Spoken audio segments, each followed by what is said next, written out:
Developing story now, the Flint City Council has failed to pass a budget yet again. The city is required to set a budget before midnight tonight or they violate the city charter. David Sackrider was at today's budget meeting. So David, first, what happened?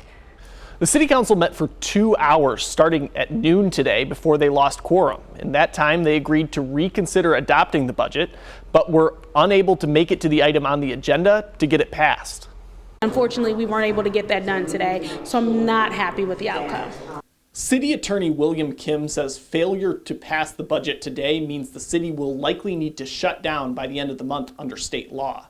Certain services, such as police services, would fall under an emergency exception, but many other services would not.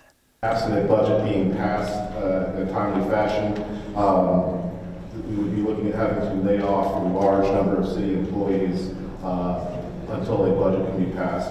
Because our colleagues were well aware of the fact that this budget needed to be passed today, or that we were in jeopardy of losing some city services and people were in jeopardy of possibly losing their employment, that should have been all the more reason for us to come together. But some council members, including 6th Ward Councilwoman Tanya Burns and 9th Ward Councilman Jonathan Jarrett, have serious concerns over where the numbers are actually coming from.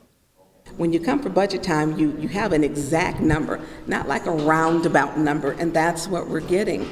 And that's disappointing because how do you pass a budget when we don't have the answers that should be coming from the administration?